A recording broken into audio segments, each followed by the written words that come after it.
Most real estate investors, flippers, wholesalers, people that buy rentals for themselves think the real estate development game is way more risky, complicated, and harder to get financing or funding. I'm here to show you in this video, it's the complete opposite. It's a simple game and how I've done over 200 doors to date and how lenders can start funding your deals too. Construction rates today in 2026 range from a 6% mortgage up to a 12% hard money loan. The rate is not the thing that can make or break the deal. It's the structure of the actual loan. The lender can charge you the entire loan balance at 12% or even at 7%, or they can charge you as you're building out the project, which is what I do. I work with lenders that charge as I build. Therefore, I end up saving about 2 to 3 times the interest on a project, where another person building out a project could get the deal killed because they paid 2 to 3 times more interest on one single deal. Let's jump into it. Make sure you stay till the end, as I will share how I look at different lenders and make sure I'm not paying 2 to 3 times the interest on a single project. First, you want to know which type of construction loan you need. If you're gonna go with the primary residence, which I think is a massive benefit when it comes to tax advantage, you can make up to $500,000 tax-free as long as you live there for 2 years. Here, you're looking at 5% down, 95% is going to be the loan. If you're on the investment side, you're looking at 90% of the loan is covered by the bank, that's the land and the construction, and you're bringing 10% down. On this side here, they don't look at your business history, they don't look at your income, all they look at is the deal and make sure that you have the down payment and a builder that can actually execute. Back on this side with the primary residence, they're looking at your actual finances and your credit score, making sure that you can actually back the loan and you can make the payments. Why? Because they're giving you most of the money for this build. That's the difference between the two. One has much less of a down payment, one has a much greater down payment. This here, you're looking at a 12 to 24 month loan. Yes, you're gonna pay a higher interest rate. You're gonna pay a little bit more in lender fees, but it's an easy process. You can close as quick as 2 weeks. The longest process is actually the appraisal. The actual lender himself can close in as short as 7 days. If you're watching this and you're ready to become a developer, click that link below, book a call with my team, and we'll crush it together. Second, you wanna understand what lenders are looking for. When you're coming on that personal house game, again, they're looking at your finances, your credit. They're just making sure you can qualify. It's pretty simple. The way you get a pre-approval to go buy a house on the market, it's the same process for you to go build a house for yourself. When it comes to the hard money or private lending side, what they really look at is, does the deal actually pencil? So if it pencils, they're looking for at least a 20% return on the project. If you have a $500,000 build and the land, let's say, is $100,000, you're at a $600,000 cost, you wanna make sure there's at least 20% of equity or profit, which would be roughly 120,000. 600K, 60K is 10%, 20% would be 120. So they're looking at that equity, make sure you have enough profit. What they'll do is they're gonna take the value of the property. So let's say in this case, 600,000, 120K on top, you're at 720. Let's go with 750. They're gonna take the $750,000 and they're gonna give you a maximum loan to value. So whatever the value is, they'll say, we'll give you up to this much money. This is where you wanna make sure you have the equity, because if you don't have enough margin, the loan to value won't be as high as the cost. Therefore, you would have to bring more than 10% down.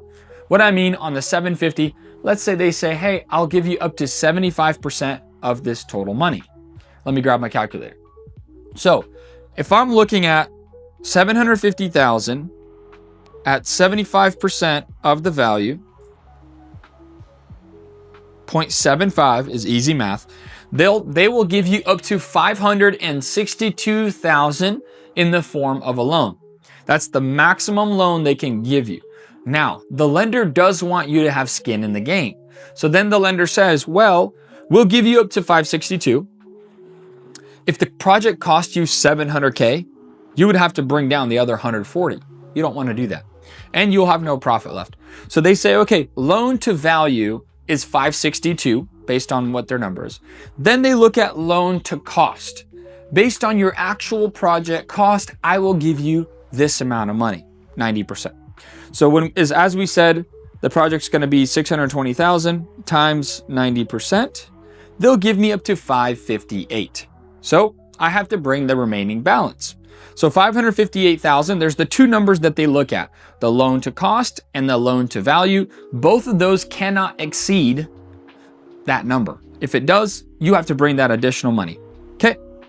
So 558, meaning 620,000 minus 558, you're left with a $62,000 down payment plus your closing costs. So typically what I'm seeing is on 620 cost, I'm at about 13.5%.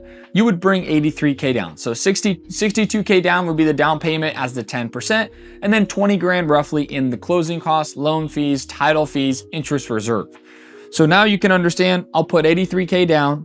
If I'm doing 83K and I make 120K or I have 120 grand of equity, divided by my 83,000, this is my cash on cash return. The project costs 620. Yes. It's worth 750. Yes.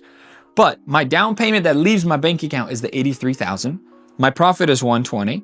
I actually end up making a 1.44x return, which if you take percentage, you multiply that by 100, I get 144% return on my down payment. That's why I love this game. That's why I love real estate. Make sure you understand what the bank looks for. They want at least enough equity in the deal in order for them to fund it. You'll have no issues getting that loan in place.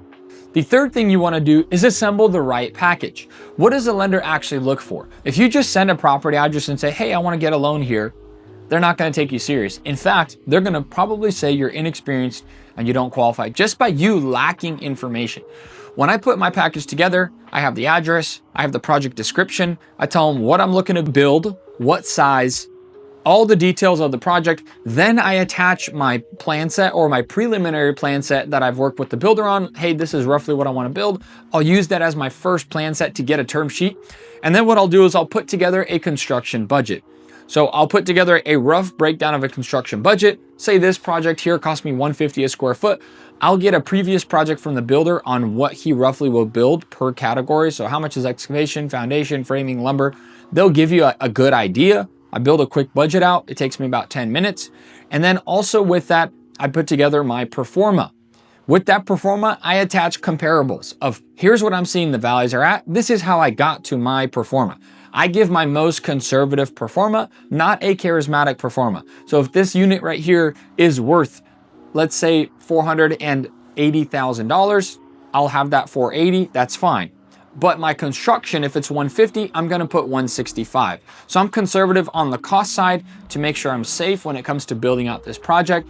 And if the bank comes in a little bit less, we have some room to work. They sometimes will come down, but it's very rare they're gonna go up. So if you come in at 140, you get approved and you're gonna say, I actually need 160, they're gonna be like, what do you mean? What happened? Why were you at 140 at first? So you wanna be careful there. You wanna make sure you send the right package. You'll send that over to them, and this will give them a good idea of what the project looks like. You will most likely get a term sheet back, which is gonna be a sheet of all of their fees, interest rates, the estimated closing costs that you're gonna have to bring to the table, interest reserves, and time frame to get it closed out. They'll give you that without really asking any questions. If you don't send enough information, they're gonna start asking questions back and forth. Again, it shows lack of experience. So you wanna come out the gate strong. You wanna make sure that you show them that you know what you're doing. This gives you that upper hand. Once you get all your term sheets back, this is where the key actually matters. This is where you have the edge. As I mentioned early on, I'm gonna share how we break down, how we negotiate, make sure it's the right lender, and how we get the best bang for our buck or the best price. Once you submit 3 or 4 different term sheets, you're gonna have those 3-4 term sheets come in. Now, just because a lender sends you a term sheet doesn't mean that's final. A lot of people think, oh, okay, I have my 4, I gotta just choose the best one. This is where you can begin negotiating. You begin having conversations saying, I'm talking to to a couple other lenders. I would love to work with you. I'd love to earn your business, and we can have a lifelong partnership. We're gonna continue to build out, continue to do projects. What this does is it gets the lenders to become more competitive. Why do I have better rates than most people out there? Because I negotiate, I establish a relationship, and I make it happen. A lot of times lenders will actually lower their rates to have you jump on for their first project. So somebody might pay 2 points or 2% of the loan fee, where another, for example, some of our students that are building a home for the first time are paying 1.2 points. Well, 0.8 of a percentage on a build is $3,000 to $5,000. Just by a conversation, you can cut 3 to 5 grand. I always tell my students, Is it easier to make 5 grand or to save 5 grand?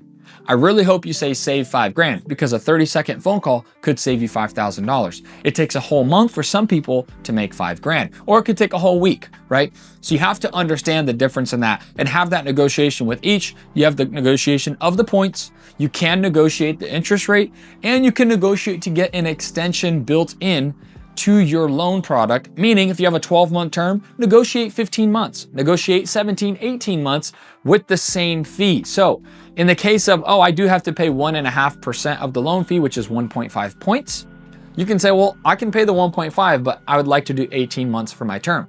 What this does is it gives you cushion, it gives you an advantage, and what most people won't tell you is don't get too short of a loan. Always add contingency, because let's say you build a project in 8 months, there's a delay, your permits take a little longer, so now it takes you 10 months. And then it takes you 4 months to sell it on the market. 10 plus 4 is 14 months. Your loan is for 12. What is a shark lender gonna do? Your 12-month expires, you owe me 2 more points. That's a big deal. You were supposed to pay 1.5, now you're paying 3.5. You're paying almost 3 times the cost on the loan when you could have just simply negotiated and extended it a little. Sometimes they'll charge you 0.5 point or 1/4 of a point to extend it in the beginning, meaning just a longer term, then have to do it when you're already in trouble and in a tight position. So keep that in mind. Always do 18 to 24 months when you're doing these loans, even if it's a quick project. If you're somebody that's watching this video and you're thinking, I'm comfortable with the fix and flip game, or I like my wholesaling, or I like my general contracting where I'm just doing remodels and things like that, and this development game, building up vertical construction, feels way more risky, I fully disagree. This real estate development game is the most predictable type of real estate. Why? I know what I have in my land, I know where my utilities are, I know the plan that I'm building, and I know the budget, and I make it concrete by signing off every single sub, every single trade, locking in a contract with them where they have to stick to that original budget. So what is this game? In my opinion, it's the most predictable game where I am less than 5% off on my numbers. When I'm building out a project, for example, this one here, my budget was $150 a square foot. We landed at $138. Why? Because each trade that had a contract, we said, hey, if we give you more units, would you give us a discount? Which they did. And so here I can actually drive prices down when most of the time in the fix and flip game or in the wholesale game, it always ends up either costing more money or making less profit. And you might say, well, you never done the fix and flip game. We've done fix and flips, we've done wholesaling, we've flipped paper in the land development game, we've done full development, vertical construction, apartments, single family, townhomes, all of it. What I've realized is with the fix and flip game, you always uncover new issues or things that you couldn't see in the walls. You're not going to tear the walls out when you're doing an inspection before you buy.